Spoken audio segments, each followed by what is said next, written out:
오늘 우리에게 주시는 하나님 말씀 함께 봅니다. 사사기 6장과 7장 말씀을 우리가 함께 볼 텐데요. 6장 24절만 한 절만 먼저 같이 읽어보겠습니다. 6장 24절입니다. 우리 다 같이 한 목소리로 합독하여 함께 읽습니다. 시작. 기드온이 여호와를 위하여 거기서 제단을 쌓고 그것을 여호와 샬롬이라 하였더라. 그것이 오늘까지 아비에스 사람에게 속한 오브라에 있더라. 아멘. 우리 다 같이 말씀 들고 함께 선포합니다. 시작. 주의 말씀은 내 발의 등이요 내 길의 빛이 되십니다. 주여 말씀하옵소서. 주의 종이 듣겠나이다. 아멘. 아멘. 오늘은 사사기서 6장과 7장 말씀을 중심으로 여호와 샬롬이란 제목으로 말씀을 나눠보길 원합니다. 이번 2023년도 우리 여름성경학교 그리고 수련회 제목은 여호와 샬롬입니다. 기드온의 이야기를 통해서 우리 다음 세대에게 하나님 말씀을 전수하는 그러한 시간을 갖고자 합니다. 특별히 내용이 방대하기 때문에 일단 24절만 먼저 읽었고요. 그리고 나머지는 함께 말씀을 보면서 차근차근 볼 때에 말씀을 잘 따라오시면 되겠습니다. 우리가 잘 알듯이 이 샬롬이라는 단어는 히브리어입니다. 뜻은 평안이란 뜻을 가지고 있지요. 성경에는 여호와 살롬이라고 번역이 되어 있는데 정확한 발음은 샬롬이 맞습니다. 그래서 여호와 샬롬 이렇게 우리는 발음하면 되는 것이지요. 여러분 누구나 우리는 이 샬롬을 원합니다. 그래서 이 땅 가운데 살아가면서 우리가 어떻게 하면 샬롬을 누릴 수 있을까? 어떻게 하면 평안하고 안전한 삶을 살 수 있을까? 늘 고민하는 삶 아니겠습니까? 그래서 전 세계적으로도 이 UN이나 아니면 WHO 이러한 기구들이 활동하면서 협의를 함께 해 나가는 것입니다. 그런데 이러한 평화를 위한 노력에도 불구하고 이 세상은 어떻습니까? 점점 평화롭기보다는 점점 땅에 분열이 생기고 전쟁과 테러의 위협이 있고 또 여러 가지 기후 변화의 위협도 있고 또 코로나와 같은 전염병도 생기고 각종 범죄와 사고에 노출되어 있는 이런 안타까운 현상이 많이 나타나게 됩니다. 또한 경제 상황의 악화나 아니면 저출산 문제, 아니면 동성애와 같은 성윤리에 관한 문제, 그리고 요즘에 사회적으로 큰 이슈가 되는 청소년 마약 문제, 우리의 삶에 참 위협이 되는 많은 사건, 사고들이 일어나게 됩니다. 그래서 오늘날 이 시대를 한마디로 표현하면 샬롬의 시대다라고 말하기는 좀 그렇고요. 이 샬롬의 반대말, 샬롬이 없는 상태, 바로 엔샬롬의 시대다라고 우린 말할 수 있겠습니다. 그런데 오늘날 이러한 엔샬롬의 모습이 비단 오늘날 이 시대만 있는 것이 아니라 성경에 보니까 이 사사시대에도 똑같이 있었음을 우리는 볼 수 있습니다. 하나님께서 주신 축복의 땅 가나안에서 살아가면서 하나님이 주시는 평안을 누리지 못하는 이런 아이러니한 상황이 펼쳐지게 된 것이지요. 오늘날 우리의 모습을 보여주는 거울과 같은 역할을 하고 있는 것입니다. 하나님은 오늘 말씀에 기록된 이 사사시대의 이야기, 특별히 이 기드온의 이야기를 통해서 하나님은 우리가 하나님이 원하시는 삶을 살아가기를 우리는 초대하고 계시는 것입니다. 그래서 먼저 6장 1절에 보면 이스라엘의 악행에 대해서 지금 나오고 있지요. 이스라엘이 지금 어떤 상황에 있는지 1절에 보면 이스라엘 자손이 또 여호와의 목전에 악을 행하였으므로 여호와께서 7년 동안 그들을 미디안의 손에 넘겨주시니라고 말씀하고 있습니다. 이 이스라엘 백성들의 악행은 어제 오늘의 이야기가 아니었습니다. 이스라엘의 이 사사시대의 사이클이 있습니다. 그 사이클은 가장 먼저 이 평안으로 시작됩니다. 하나님께서 전쟁을 멈추게 하시고 평안을 주시지요. 그러면 어떻게 됩니까? 어김없이 우리의 삶 가운데 우상을 숭배하는 범죄가 찾아옵니다. 앞에 화면 좀 띄워주시면 감사하겠습니다. 그래서 이 범죄가 찾아오게 되면 어떻게 됩니까? 하나님은 이제 심판을 하시지요. 주변 열강들, 민족들을 통해서 이스라엘 민족을 심판하십니다. 그러면 이런 어려움 속에서 이스라엘 백성들이 회개하고 하나님 앞에 간절히 부르짖습니다. 그러면 하나님께서 사사를 세우셔서 구원하시지요. 구원하시면 이제 다시 이스라엘 평화가 찾아옵니다. 그러면 그 평화의 시대가 쭉 계속되면 좋겠는데 인간은 참으로 어리석어서 다시 또 우상 숭배에 빠지게 됩니다. 하나님 앞에 죄를 범하게 되지요. 바로 이 사이클의 반복이 사사시대의 이야기입니다. 그래서 오늘 본문에도 1절에 보면 또라는 표현을 사용하고 있지요. 또다시 범죄함에 빠지게 된 것입니다. 이렇게 우상숭배 악행을 저지르는 이스라엘 백성들에게 하나님은 심판을 내리시는데 그것은 미디안의 손에 넘겨주어서 고통을 당하게 하는 것입니다. 그래서 이스라엘 백성들이 논밭에 씨를 뿌리고 이제 열매를 거둘 때쯤 되면은 어김없이 미디안 군사들이 찾아옵니다. 그래서 모든 이 열매들을 다 빼앗아가고 심지어는 양과 소와 나귀까지도 다 빼앗아가는 이런 어려움 가운데 빠지게 된 것이지요.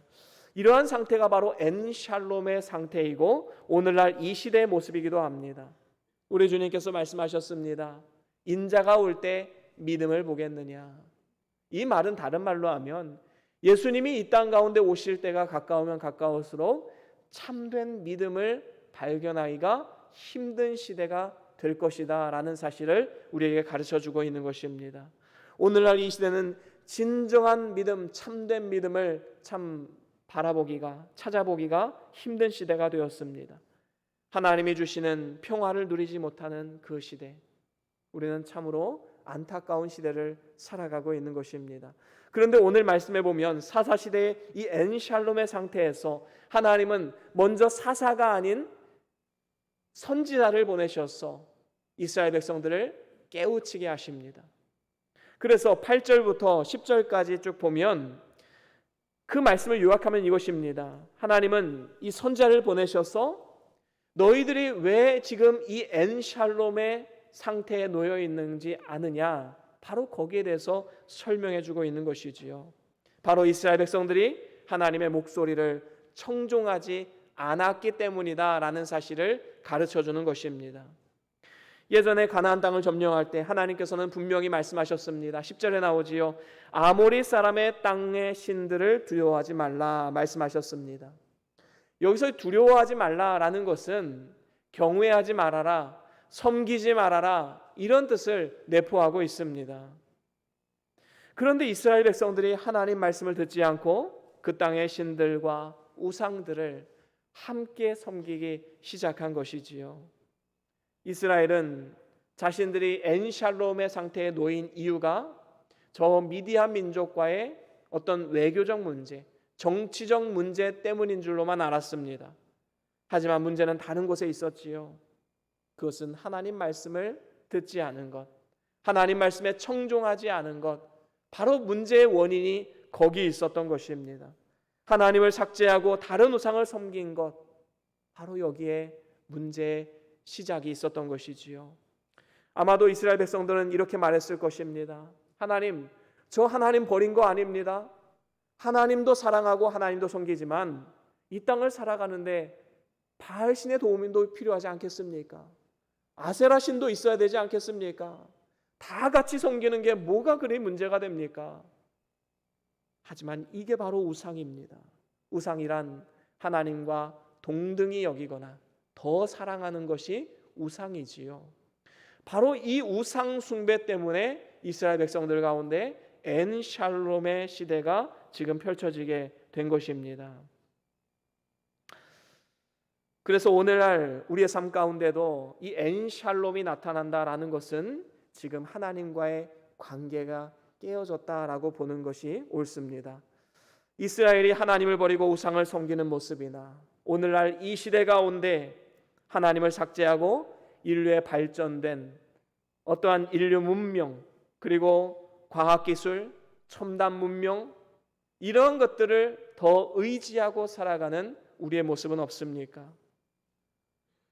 모두가 다 하나님과의 관계가 깨어진 엔샬롬의 상태다라는 것이지요.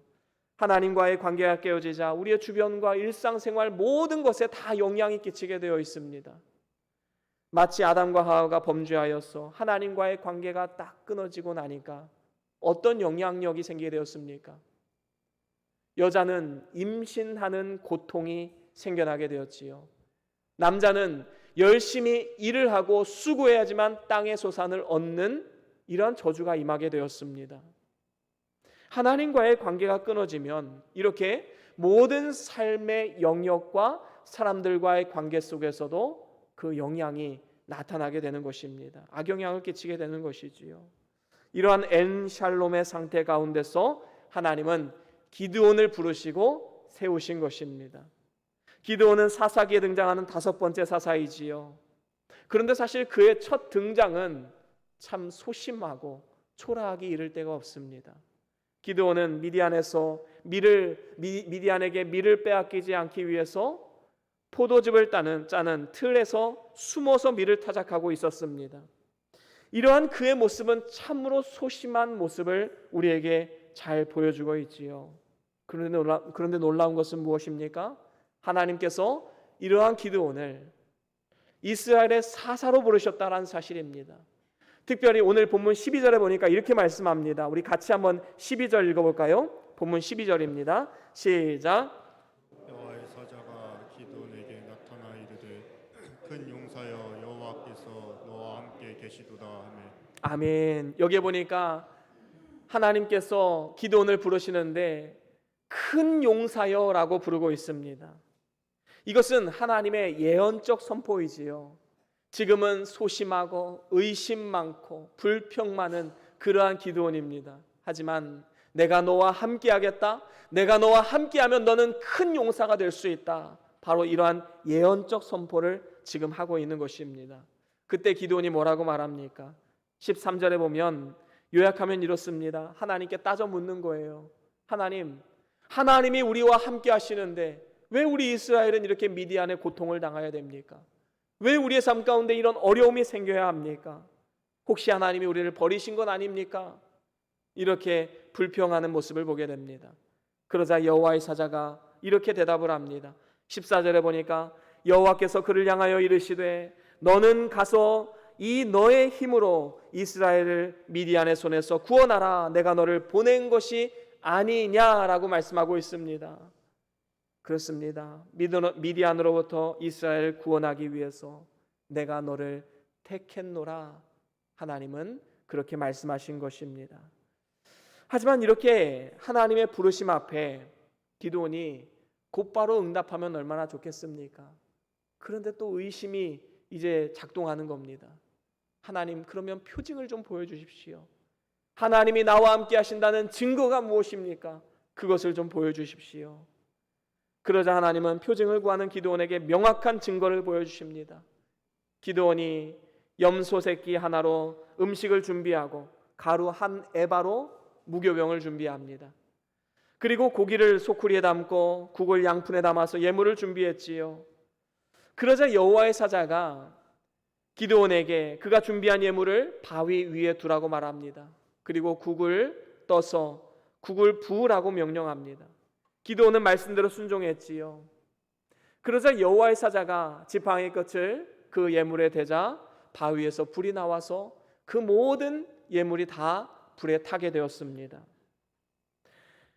그 순간 기드온과 함께 있던 여호와의 사자는 사라지게 되었지요. 그리고 기드온의 마음 가운데는 하나님이 나의 삶 가운데 역사하시는구나. 하나님이 나와 함께 하시는구나. 이것을 깨달을 수 있게 된 것입니다.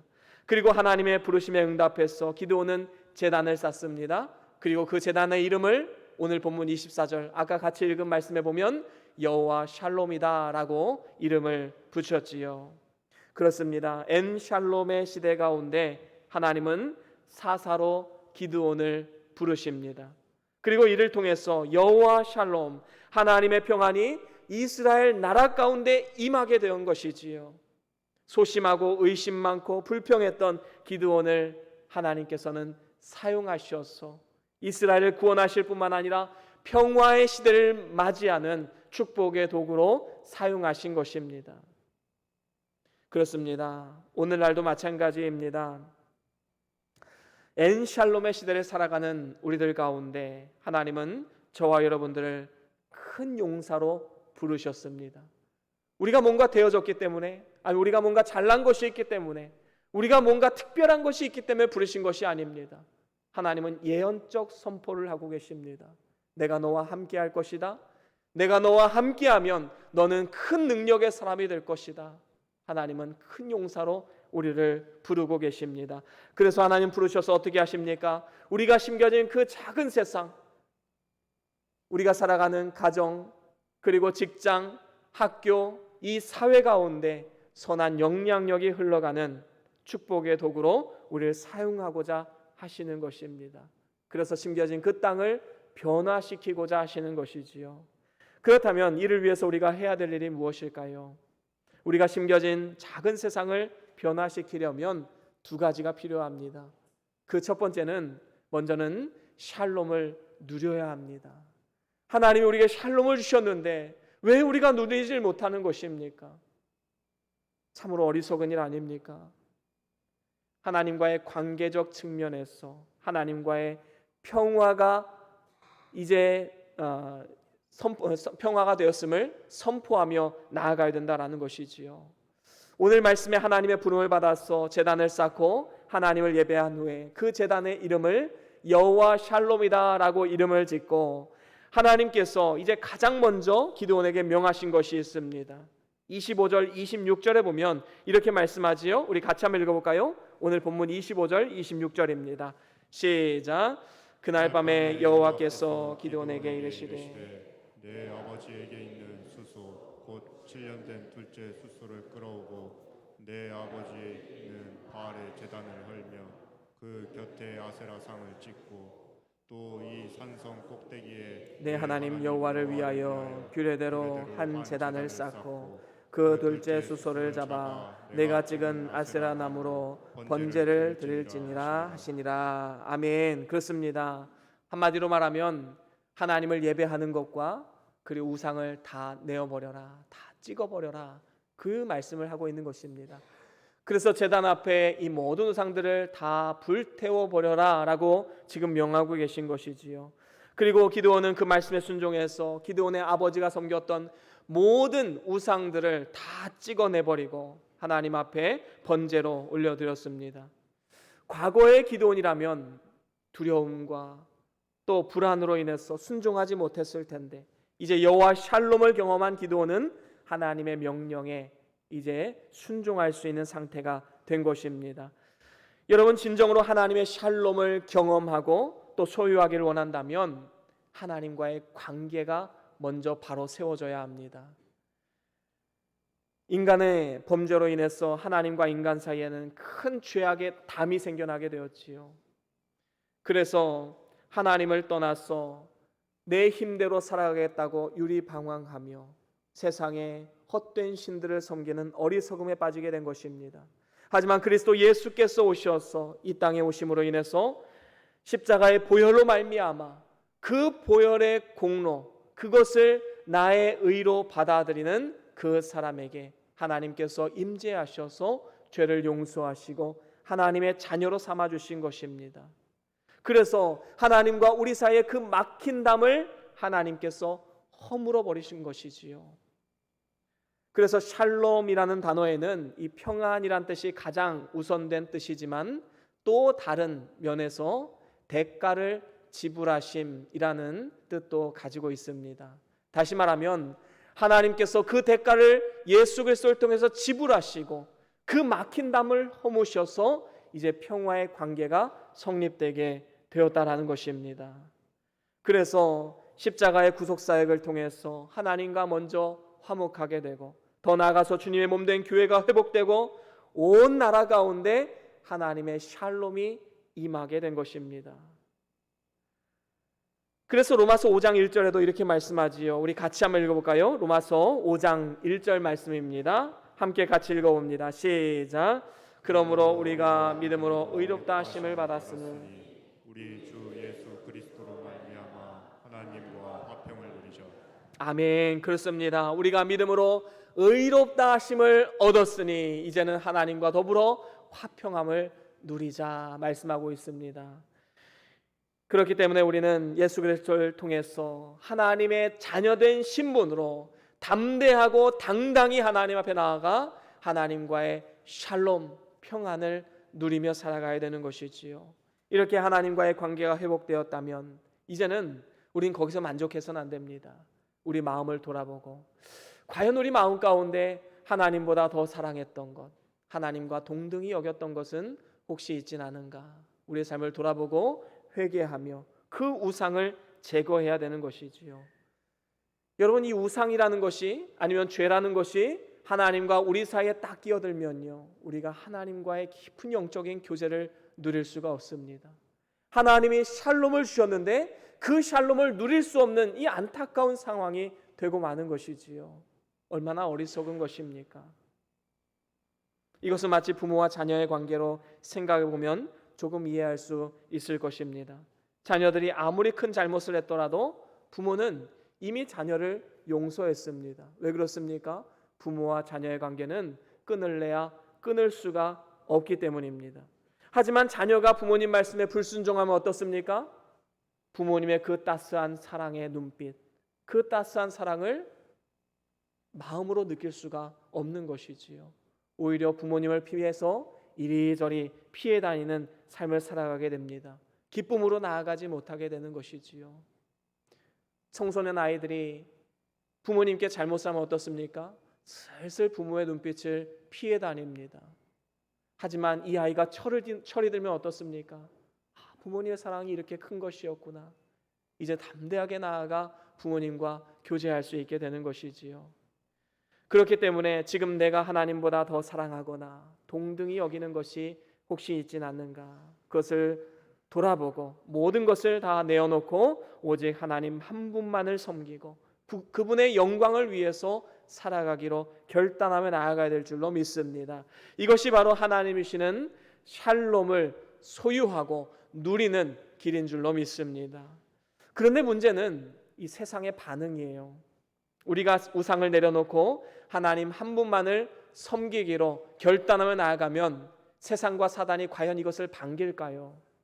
절대로 그렇지 않습니다. 오늘 본문에도 보면 기드온이 바알과 아세라 상을 다 찍어내어 버리자 어떻게 됩니까? 마을 사람들이 범인을 밝히고자 조사를 시작합니다. 진상을 파악해 보니까 요아스의 아들 기드온이 벌인 일이다라는 사실을 알게 됩니다. 그래서 사람들이 기드온의 아버지 요아스를 찾아갑니다. 그러자 요아스가 이런 말을 하지요. 31절입니다. 오늘 본문 6장 31절 말씀 우리 같이 한번 읽어볼까요? 시작. 요아스가 자기를 둘러선 모든 자에게 이르되 너희가 바알을 위하여 다투느냐? 너희가 바알을 구원하겠느냐? 그를 위하여 다투는 자는 아침까지 죽임을 당하리라. 바알이 과연 신일진데 그의 제단을 파괴하였은즉 그가 자신을 위해 다툴 것이다 하니라. 그렇습니다. 쉽게 말하면 이것이지요.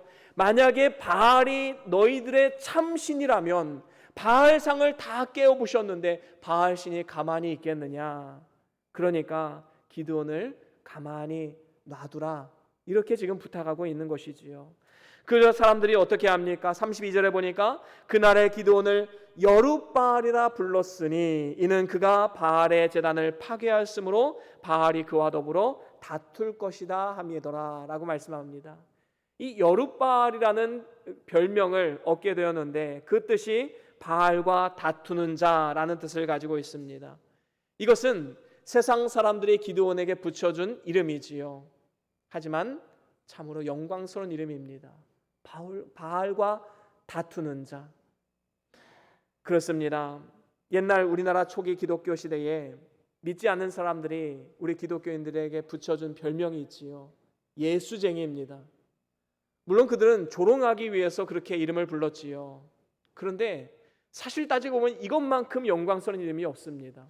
예수쟁이, 예수로만 사는 삶, 예수의 영광을 위해서만 사는 삶, 예수밖에 모르는 사람.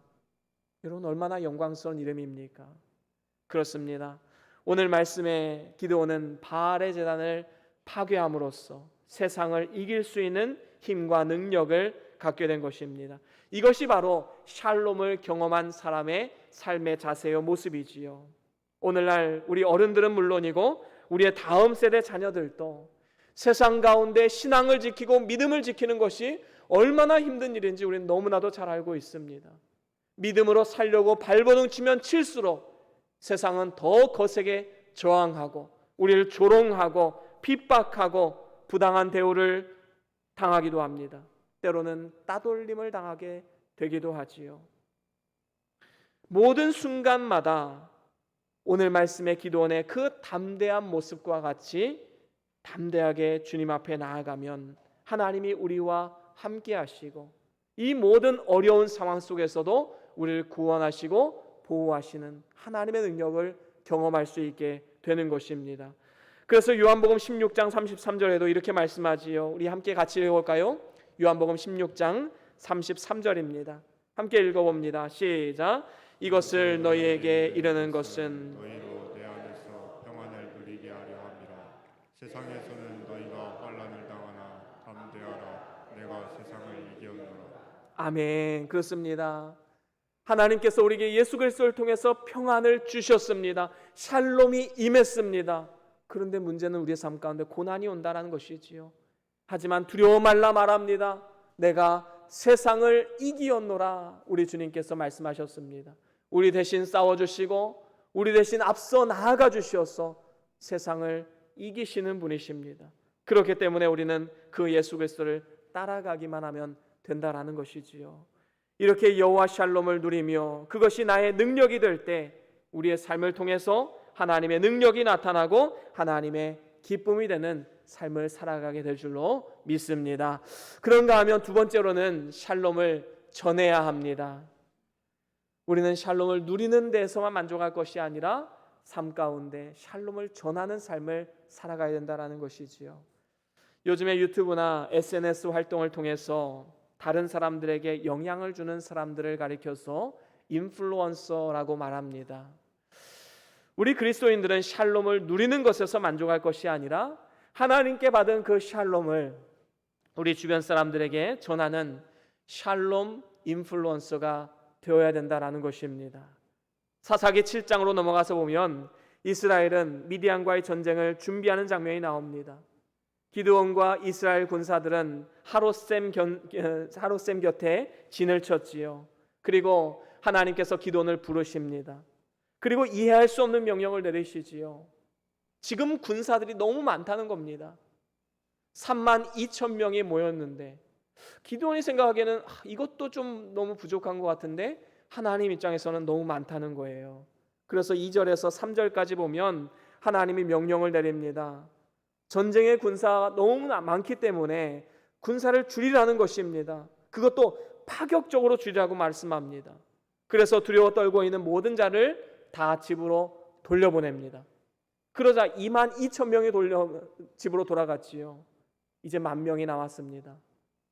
기도는 생각합니다. 이거 가지고 될까? 저 많은 미디안 군대를 10,000명 가지고 이길 수 있을까?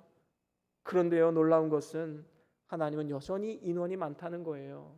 10,000명도 많다는 겁니다. 그래서 기드온은 인원을 더 줄이기 위해서 백성들을 물가로 인도합니다. 그리고 물가에서 물을 먹게 만들지요. 그때에 물을 떠서 사방을 경계하며 물을 떠서 마신 사람 300명만 추립니다. 나머지는 다 개처럼 무릎을 꿇고 얼굴을 물에 쳐박고 물을 핥아 먹었지요. 이런 사람들은 다 집으로 돌려보냅니다. 결국에 300명만 남게 된 것이지요. 13만 5천 명 대 300명. 말도 안 되는 숫자이지요. 기드온은 여호와 샬롬을 고백했지만 자신이 처한 현실을 보니까 다시 또 두려움이 생긴 거예요. 이거 뭐 계란으로 바위치기도 이런 경우는 없는 것이지요. 어떻게 이 싸움을 이기란 말입니까? 그때의 기드온에게 하나님은 또 다른 표징을 보여주십니다. 하나님께서 기드온에게 명령합니다. 미디안 진영으로 내려가라. 그래서 기드온은 자신의 부하 브라와 함께 미디안 진영으로 내려가게 됩니다. 그리고 그곳에 내려가니까 모든 군사들이 다 잠을 자고 있는 거예요. 그런데 보초를 서는 두 명의 군사들, 그 군사들이 하는 이야기를 이제 엿듣게 됩니다. 그 중에 한 명이 이런 이야기를 해요. 7장 13절에 보면 이렇게 말합니다. 우리 13절 같이 한번 읽어볼까요? 7장 13절 시작. 기드온이 그곳에 이른즉 어떤 사람이 그의 친구에게 꿈을 말하여 이르기를 보라, 내가 한 꿈을 꾸었는데 꿈에 보리떡 한 덩어리가 미디안 진영으로 굴러 들어와 한 장막에 이르러 그것을 쳐서 무너뜨려 위쪽으로 엎으니 그 장막이 쓰러지더라. 그렇습니다. 한 사람이 말하는데 자신의 꿈에서 보리떡 한 덩어리가 지금 내려와서 장막을 쳤다라고 말합니다. 그리고 그 보리떡으로 인해서 장막이 다 무너져 버리는 이 꿈을 꾼 이야기를 지금 하는 것입니다. 그러자 이 말을 듣고 있던 다른 사람이 꿈을 꾼 그 친구에게 이런 말을 합니다. 14절에 보니까 그 친구가 대답하여 이르되 이는 다른 것이 아니라 이스라엘 사람 요아스의 아들 기드온의 칼이라. 다시 말하면 이 장막을 무너뜨린 보리떡이 기드온의 칼이다라고 지금 말하고 있는 것입니다.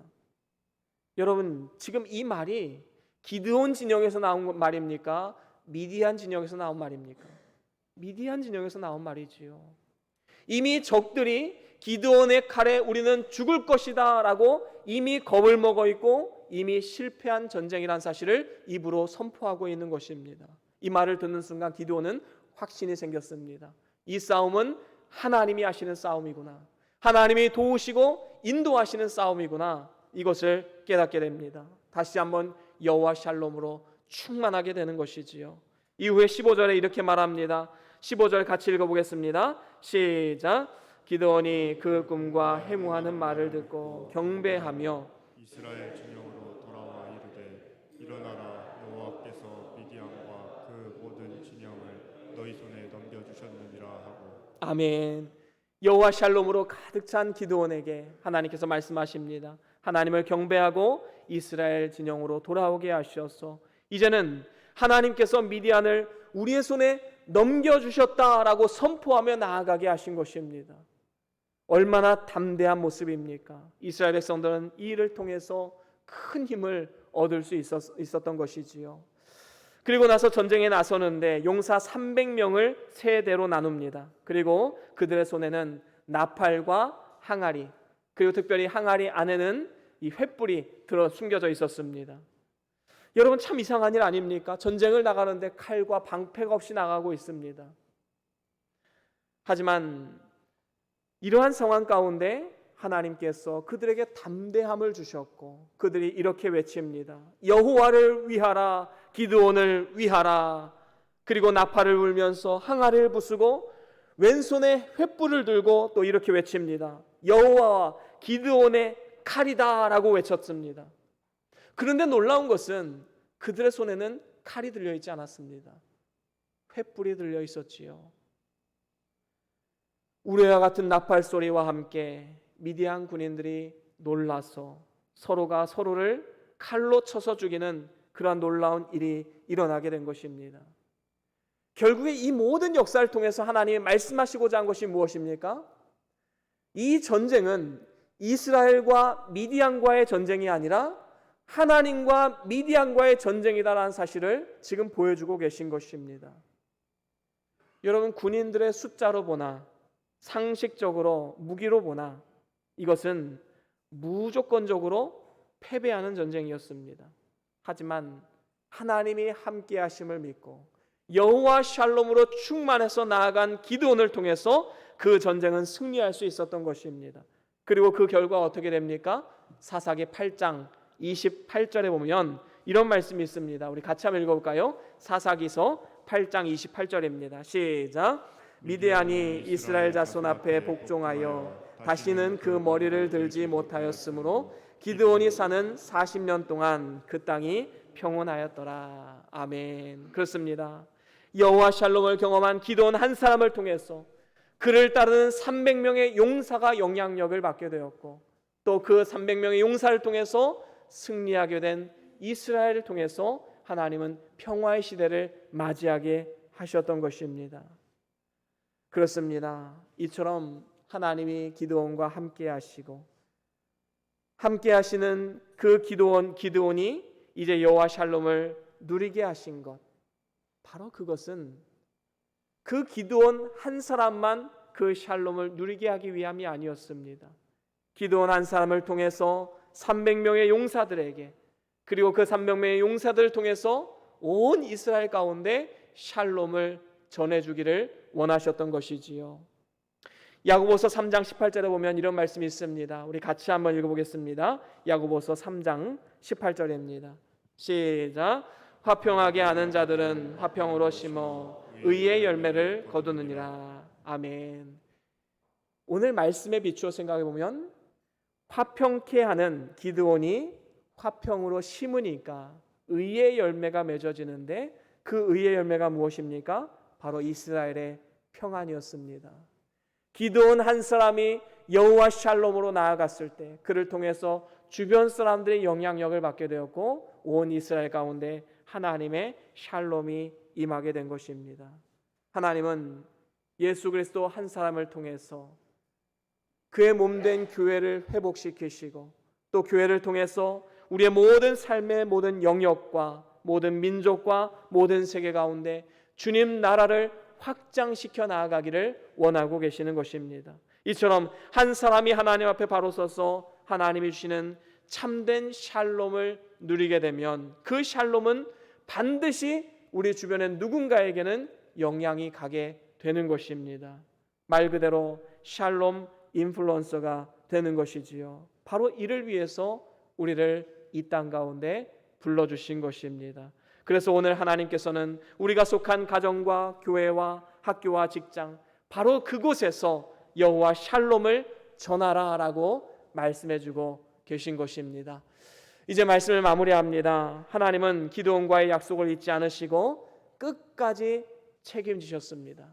여러분, 우리는 여기서 하나님의 열심을 볼 수 있습니다. 하나님이 기드온 한 사람을 사용하기 위해서 얼마나 놀라운 이적과 얼마나 놀라운 능력을 보여주셨는지 우리는 알 수 있게 되는 것이지요. 이제 우리는 이러한 하나님을 신뢰하고 삶 가운데 여호와 샬롬을 누릴 뿐만 아니라 이제는 그 샬롬을 전하며 나아가야 됩니다. 오늘날 한국교회를 보십시오. 세상의 빛이 되어야 할 교회들이 그 빛을 잃어가고 있습니다. 가정에서 부모와 자녀들 간의 대화가 단절되고 사랑이 식어가고 있습니다. 학교와 직장에서도 각종 왕따나 언어폭력이 난무하고, 사회적으로는 전쟁과 위협, 기후변화, 여러 가지 지구온난화, 테러의 위협, 이러한 여러 가지 역기능들이 나타나고 있습니다. 엔샬롬이 넘쳐나고 있지요. 우리는 연약하지만 하나님은 이 세상 그 누구보다도 사랑하는 자로 부르셨고, 또 그 누구보다도 큰 용사라 말씀하시면서 우리를 기드온과 같이 불러주고 계십니다. 세상 가운데로 우리를 파송하신 것이지요. 저와 여러분들이 여호와 샬롬을 먼저 누리시고, 이제는 우리에게 주신 그 여호와 샬롬을 심겨진 작은 세상 가운데 전파함을 통하여서 우리의 지경이 넓혀지고 하나님의 영광을 위한 아름다운 도구로 쓰임받는 그러한 축복의 삶이 다 될 수 있기를 주의 이름으로 간절히 축원합니다. 우리 다 같이 오늘 받은 말씀 기억하시면서 우리 잠깐 기도하기를 원합니다. 특별히 우리 다음 세대를 위해서 기도합시다. 이번 여름 선교학교 그리고 수련을 통해서 이 여호와의 샬롬이 우리 다음 세대에게 전수되어지고, 그 아이들이 심겨진 그 땅을 변화시키는, 학교를 변화시키고 이 세상 가운데 빛과 소금의 역할을 잘 감당할 수 있기를 함께 기도합시다. 이러한 우리의 삶과 우리 다음 세대 되기를 기도하시고, 또한 이러한 우리 모든 교사 선생님을 되어서 이번 여름 행사를 통해서 하나님의 영광이 나타날 수 있기를 함께 기도하면서 나아갑시다. 우리 다 같이 잠깐 동안 함께 기도하며 나아갑니다. 주여.